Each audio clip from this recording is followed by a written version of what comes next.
अस्सलाम वालेकुम नाजरीन, उम्मीद है आप लोग खैरियत से होंगे। नाजरीन, आज ईद मिलादुन नबी है और आज इस्लामाबाद के सबसे बड़े हॉस्पिटल पिम्स में एक ट्रेजिडी हुई। वहाँ मदर एंड चाइल्ड यूनिट है। मदर एंड चाइल्ड यूनिट में एक नर्सरी है जिसमें नौमौलूद बच्चे रखे जाते हैं जिन्हें एक अटेंशन, स्पेशल अटेंशन की ज़रूरत होती है। और कुछ बच्चे ऑक्सीजन पर थे, कुछ इंक्यूबेटर में रखे गए थे, कुछ तकरीबन 15-16 बच्चे उधर मौजूद थे। वहाँ पे शॉर्ट सर्किटिंग होती है, आग लग जाती है जिसके नतीजे में ज़्यादातर बच्चे फौत हो जाते हैं। बल्कि मेरे एक बच्चे को वो रेस्क्यू करने में कामयाब हुए हैं। सारे बच्चे बेचारे जल गए हैं। उनमें से कुछ 6 बच्चे, उनकी बॉडीज़ उनकी फैमिली के हवाले कर दी गई हैं और बाकी जो हैं उनकी शनाख्त नहीं हो रही। उनके लिए डीएनए की टेस्ट की रिक्वायरमेंट है कि उसके बाद फैमिलीज़ को दिए जाएंगे। ये बहुत बड़ा हादसा है। माएँ उधर रो रही हैं, मातम कर रही हैं। घर वाले पता नहीं क्या क्या उम्मीदें लेके खुशियाँ मना रहे होंगे, जश्न मना रहे होंगे कि हमारे यहाँ बच्चा पैदा हुआ है। लेकिन वो सब खुशियाँ वो एक ट्रेजिडी में कन्वर्ट होगी। और ये ओवरऑल इसने हमारे पूरे सिस्टम को एक्सपोज किया है जो कि अल्लाह के आसरे पर चल रहा है। यानी कि इधर वो एक बात भी आमतौर पे की जाती है कि किसी ने कहा था कि मुझे पाकिस्तान में आके अल्लाह की ज़ात पर यकीन हुआ है कि जो लोग खुद कोई अपना काम नहीं करते, हर चीज़ अल्लाह पर छोड़ देते हैं, तो इससे अंदाज़ा होता है कि अल्लाह की ज़ात मौजूद है। और ये वाकई हमारा जो सिस्टम है ये इस टाइम अंडर ट्रायल है। ये ऐसे ही चलता है। यानी कि इसमें एक हमारे लिए याद दहानी भी है कि ये ऐसे ही चलता है। बस किसी हादसे का मुंतज़िर होता है। यूँ ही वो हादसा होता है तो उसके बाद वो पता चल जाता है, सिस्टम की औकात का पता चलता है। अब यह है कि हुआ क्या है, यानी कि पहले हम इस पर बात कर लें। हुआ ये कि उधर जो एसी का कंप्रेसर है उसमें कोई आग लगी है, शॉर्ट सर्किटिंग हुई है। और साथ ये है कि चूँकि इन्होंने बहुत सारे बच्चे जो हैं उसके लिए इन्होंने ऑक्सीजन की एक पाइप से ऑक्सीजन भी ले रहे थे। उसकी वजह से सिचुएशन और वर्स हुई। ऑक्सीजन की वजह से वो आग फर्दर भड़की है और ये बच्चे अल्लाह को ही प्यारे हो गए। अब इसमें जो हुकूमत का मौक़िफ़ है और जो अवाम का मौक़िफ़ है वो बिल्कुल मुख्तलिफ है। उनका ये ख्याल है, अवाम का ये ख्याल है, या जो पेरेंट्स हैं वो ये कहते हैं कि उनको कोई उधर कोई प्रॉपर अटेंशन नहीं दी जा रही थी, कोई स्टाफ उधर मौजूद नहीं था। और फिर जो एक बहुत बड़ा अलमिया है कि कोई नर्सें हैं वो कोई पैसों के बगैर काम नहीं करती और कोई इतनी ख़ास परवाह नहीं की जाती। नाजरीन, इससे भी बड़ा जो एक चार्ज शीट है वो ये है कि उधर कोई फायर सेफ्टी सिस्टम नहीं था। उधर कोई एग्ज़िट का कोई सिस्टम नहीं था। एक दरवाज़ा था जो खुला हुआ था, उसके अलावा कोई निकलने का भी इंतज़ाम नहीं था। और ये नर्सरी जिस बिल्डिंग में मौजूद है उधर वैसे कोई रेनोवेशन, रिपेयरिंग का काम भी साथ साथ चल रहा था। और नाजरीन, ये कोई पहली दफ़ा नहीं है कि हम इस तरह से एक्सपोज हुए हैं। एक्सपोज तो खैर चलें छोड़ें, यानी कि एक्सपोज पे तो हम कोई शर्मिंदगी महसूस ही नहीं करती है, हमारी हुकूमतें भी कोई शर्मिंदगी महसूस नहीं करती। हमने ये पहले भी इस तरह के हादसात होते देखे हैं। ये जो बल्दिया फैक्ट्री, जो गारमेंट्स फैक्ट्री कराची में जो आग लगी थी जिसमें तकरीबन कोई उस टाइम कोई तकरीबन 300 के करीब लोग जो वर्कर्स थे वो उधर मारे गए थे। हमने उसको सियासत की नज़र कर दिया कि फ़लाँ ने आग लगवाई है, फ़लाँ ने आग लगवाई है, गोया कि जैसे हमारा सिस्टम बड़ा वेल फंक्शनिंग था, अदरवाइज़ कोई प्रॉब्लम ना होना था। मुझे नहीं पता कि एम ने आग लगवाई है या किसने लगवाई है, लेकिन यह है कि उधर भी जो फायर सेफ्टी सिस्टम नहीं था, मुझे ये ज़रूर पता है। उधर भी कोई ऐसा कोई एग्ज़िट का कोई रास्ता ही नहीं था। उधर भी कोई ऐसा कोई फायर की सूरत में अलार्म का कोई सिस्टम नहीं था।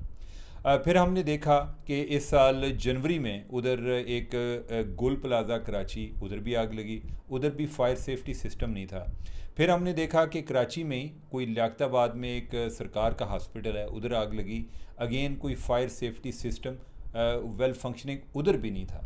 और नाजरीन, ये बात मैं इसलिए कर रहा हूँ कि यही लोग या जो मुतलका डिपार्टमेंट हैं, ये जब प्राइवेट हॉस्पिटल में जाते हैं या इस्लामाबाद के तनाज़र में देख लें, किसी प्राइवेट हॉस्पिटल में जाते हैं तो वो कहते हैं जी कि आपका फायर सेफ्टी सिस्टम कैसा है, और अगर किसी के पार्ट पर नेग्लिजेंस हो तो उसको भारी जुर्माने किए जाते हैं।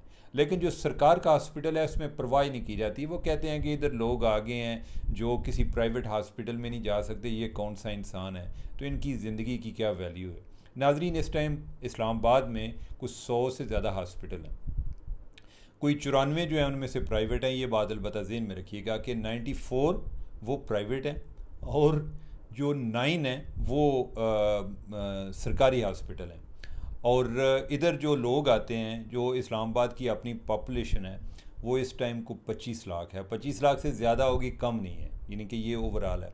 अगर आप इसको बेड्स के हवाले से देखें कि हॉस्पिटल में जितने बेड्स हैं, और इसमें मैं प्राइवेट हॉस्पिटल भी इंक्लूड कर रहा हूँ, तो वो जो एक फ़िगर बनती है वो 1000 लोगों के लिए 37 बेड्स हैं। चलें, हम ये कह सकते हैं कि पाकिस्तान के बाकी अज़ला या सूबों से की बात करें तो उस लिहाज से कदरे सूरत हाल बेहतर है।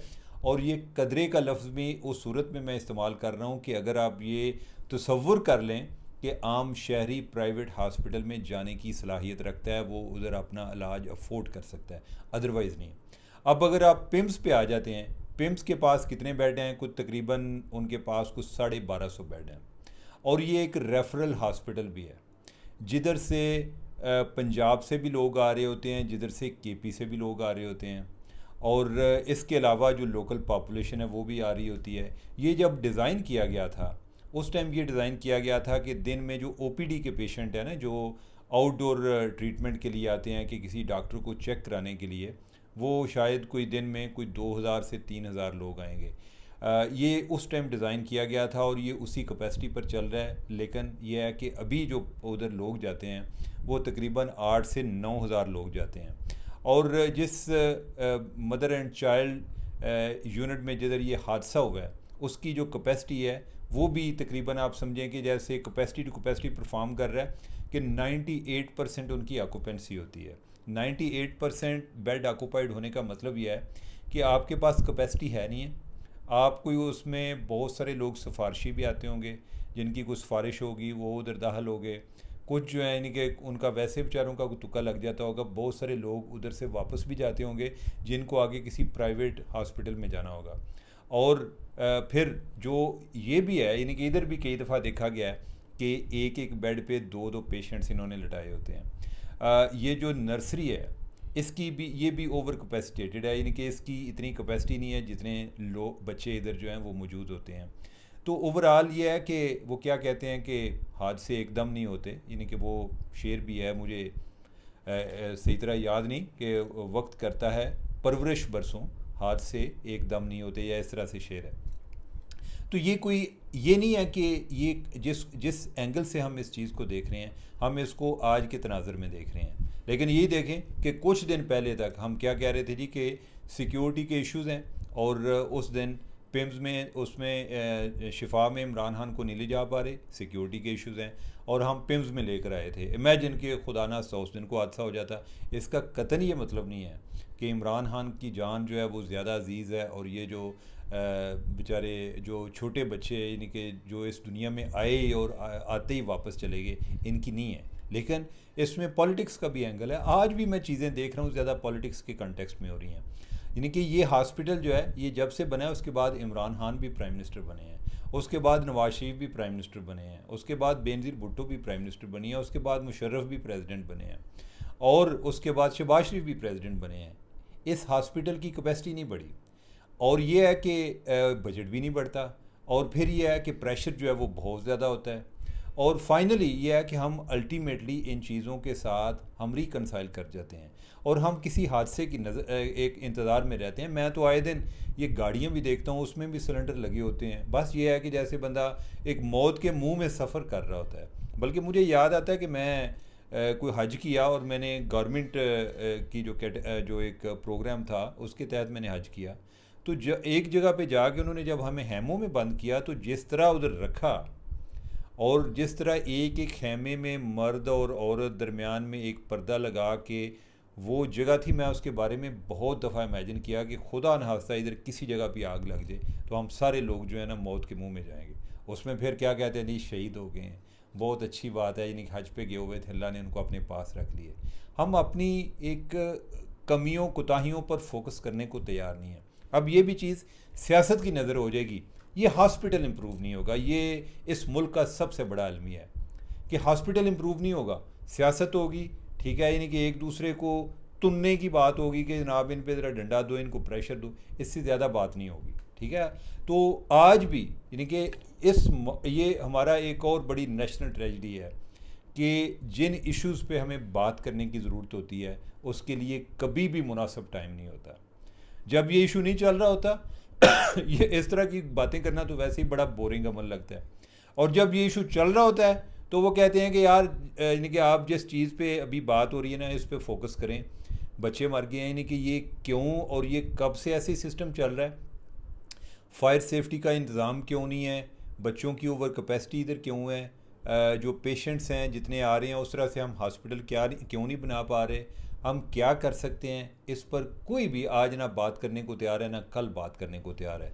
और नाजरीन फिर हम क्या कहते हैं, बस यही हम आखिर में बात करते हैं कि अल्लाह ताला इस मुल्क पर रहम करे। नाजरीन मैं भी बड़ी देर तक ये बातें करता आया हूँ, अब भी कर लेता हूँ कभी कभार, लेकिन मैंने एक दफ़ा सोचा कि क्या अल्लाह का जो अपना निज़ाम है क्या वो किसी इसी तरह तुक्कों पर चलता है। कभी आपने देखा है कि जो सुबह शाम ये हो आपको पता चले जी कि आज सुबह ही नहीं हो रही, ठीक है जी, आज कोई जो है ना वो कोई इंजीनियर छुट्टी पे गए हुए हैं, या आज शाम नहीं हो रही। जो सिस्टम है, जो कायनात का निज़ाम है वो अपने अपने दायरे में उसी तरह जिस तरह से वो सदियों से चल रहा है, हज़ारों सालों से चल रहा है, लाखों सालों से चल रहा है, उसी तरह चल रहा है। ठीक है, सूरज निकलता है, गुरूब होता है, बारिश होती है, हमारे एक अपने अपने अंदाजे हैं कि बारिश क्यों होती है, लेकिन जो साइंसदान है वो जो सिस्टम को स्टडी करते हैं उनका एक अपना अंदाज़ा और उनकी प्रिडिक्शन भी हमसे ज़्यादा एक्यूरेट होती है। ठीक है, तो इसमें हमारे लिए क्या सबक है कि जिस अल्लाह को हम मानने वाले हैं वो कहता है यार को अपना सिस्टम तो बना लो। ठीक है, हम सिस्टम बनाते नहीं, हम तुक्केबाजी पे हम जुगाड़ लगाते हैं, हम बस टाइम बाय करते हैं और फिर इसका नतीजा यही होता है कि हादसे होते हैं, ट्रेजिडीज़ होती हैं। ठीक है, और फिर यही होता है कि हम जो भी जिसके दौर में होता है हम उसको बुरा भला कह लेते हैं लेकिन आगे चल पड़ते हैं, हम चीज़ों की इस्लाह की तरफ नहीं आते। हम इवन कि मैं भी विलाग कर रहा हूँ ना तो इसमें भी कोई ना कोई बंदा ये अंदाज़ा लगा रहा होगा जी कि ये गवर्नमेंट की साइड ले रहा है या अपोजिशन की साइड ले रहा है। और भाई इन चीज़ों से निकलें, ये बड़ी शैलोनेस की अलामत है। अब यह है कि इन चीज़ों के ठीक करने पर बात करें। अगर ये भी गवर्नमेंट नहीं कर रही, पहले भी नहीं कर रही, सब जो है इनके इसके मुर्द इल्ज़ाम इनको सबको इल्ज़ाम देना चाहिए। ठीक है, और इल्ज़ाम से बढ़कर इनसे कट आउट डेट मांगनी चाहिए कि हम इस तरह के एक विश्व साइकिल से कैसे निकलेंगे। उसके लिए हमें अपनी सोच चेंज करने की ज़रूरत है। ठीक है, जब तक हम चीज़ों को एक उसकी क्रेडिबल एश्योरेंस के कंटेक्स्ट में नहीं देखेंगे कि यार ये सिर्फ बातें कर रहे हैं या वो काम भी कर रहे हैं, और अगर काम कर रहे हैं तो शो करें। ठीक है, उसके बगैर आपके पास कोई नहीं है। आज तो एआई का सिस्टम आ गया। एआई के सिस्टम में अगर आप इसको हेल्थ में उसकी कोई इंटरवेंशन करें, बहुत सारे जो लोग हैं उनको घरों पे हेल्थ फैसिलिटी मिल सकती है, यानी कि उनको घरों पे उनकी ट्रीटमेंट हो सकती है। वो चैटबॉट के ज़रिए कोई अपना बहुत सारी चीज़ें वो कंसल्ट कर सकते हैं। आप टेक्नोलॉजी की इंटरवेंशन से अपने बहुत सारे चैलेंजेस को एड्रेस कर सकते हैं। आप इस तरीके से हॉस्पिटल में जो रश है उसको कम कर सकते हैं। लेकिन खुदारा आगे तो चलें। मैं तो ये देखता हूँ इधर एआई वाले भी जो हैं वो अगले दिन जो है अली डार, आजकल वो इसहाक डार साहब के बेटे और मरियम के जो वो ब्रदर इन लॉ हैं मरियम नवाज़ के, उनको उन्होंने एडवाइज़र टू एआई लगाया हुआ है पंजाब का, कि पंजाब में कोई क्वालिफ़िकेशन का भी मेयार ये शरीफ बरदरान के लिए जो क्वालिफ़िकेशन का मेयार है शरीफ ख़ानदान के लिए वो अपना रिश्तेदार होना है। एआई का पता है या नहीं उनका। अगले दिन मैं आर्टिकल देख रहा था, मैंने सोचा कि पता नहीं इन्होंने पंजाब में क्या काम किया है एआई के हवाले से। को हेडलाइन इस तरह से थी जी कि जो असल चेंजेस आ रही हैं, डेवलपमेंट हो रही है वो सिलिकॉन वैली में नहीं। मैंने सोचा कि शायद पंजाब में हो रही है। कट्टा दसा कुछ भी नहीं हो रहा था। बातें कॉलम भी लिख रहे हैं, बता रहे हैं कि जो इन्वेंशन होती है तो ये होता है, इन्वेंशन होती है तो वो होता है। और भाई आप हमें बताया करें कि काम आपने क्या किया है।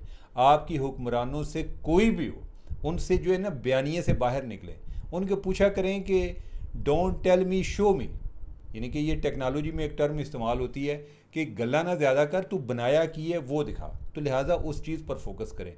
अगर उस पर नहीं करेंगे तो बस हम मातम ही करते रहेंगे। तो नाजरीन अब तक के लिए यही है, मुझे दें इजाज़त।